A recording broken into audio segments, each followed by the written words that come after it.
មន្ត្រីជំនាញជាន់ខ្ពស់នៃក្រសួងសុខាភិបាលជំរុញអាជ្ញាធរនិងមន្ត្រីសុខាភិបាលក្នុងមូលដ្ឋានខេត្តកំពង់ចាមឲ្យបង្កើនសមត្ថភាពចំណេះដឹងនិងផ្តល់សេវាឲ្យបានល្អ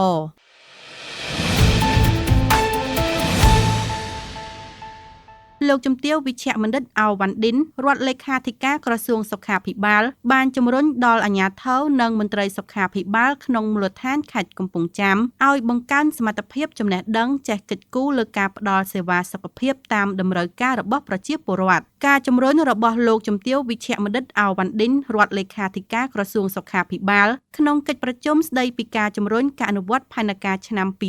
2025លើការងារជំរុញបង្កើនការថែទាំសុខភាពបឋមនិងការកែលម្អគុណភាពសេវាមណ្ឌលសុខភាពក្នុងខេត្តកំពង់ចាមនាថ្ងៃទី7ខែឧសភាឆ្នាំ2025ដែលមានការអញ្ជើញចូលរួមពីលោកហាញកុសលអភិបាលរងខេត្តតំណាងអាយុធមអ៊ុនចិន្តាអភិបាលខេត្តកំពង់ចាមនិងអាយុធមវិជ្ជបណ្ឌិតគឹមសួរភិរុនប្រធានមន្ទីរសុខាភិបាលខេត្តកំពង់ចាមលោកស្រីអភិបាលក្រុងស្រុកនិងលោកស្រីមេឃុំចៅសង្កាត់ប្រធានមណ្ឌលសុខភាពនិងអ្នកពាក់ព័ន្ធជាច្រើនអ្នកមានប្រសាសន៍នៅក្នុងឱកាសនោះលោកជំទាវវិជ្ជបណ្ឌិតអាវវ៉ាន់ឌិនរដ្ឋលេខាធិការក្រសួងសុខាភិបាលបានស្នើសុំដល់អ្នកពាក់ព័ន្ធជាពិសេសមន្ត្រីសុខាភិបាលនៅតាមមណ្ឌលសុខភាពនិងមន្ទីរពេទ្យបង្អែកស្រុកធ្វើយ៉ាងណាខិតខំយកចិត្តទុកដាក់កិច្ចគូពីសុខភាពរបស់ប្រជាពលរដ្ឋដែលមានជំងឺតែមិនមានលទ្ធភាពព្យាបាលបានគឺត្រូវស្វែងរកនាំពួកគាត់មកព្យាបាលនៅតាមមណ្ឌលសុខភាពនិងមន្ទីរពេទ្យបង្អែកដែលជិតផ្ទះសិនដោយមិនយកថ្លៃសេវាឡើយនេះជារូបភាពមួយក្នុងការជួយសង្គ្រោះប្រជាពលរដ្ឋពិតៗស្របតាមទិសដៅរបស់រដ្ឋាភិបាលកម្ពុជា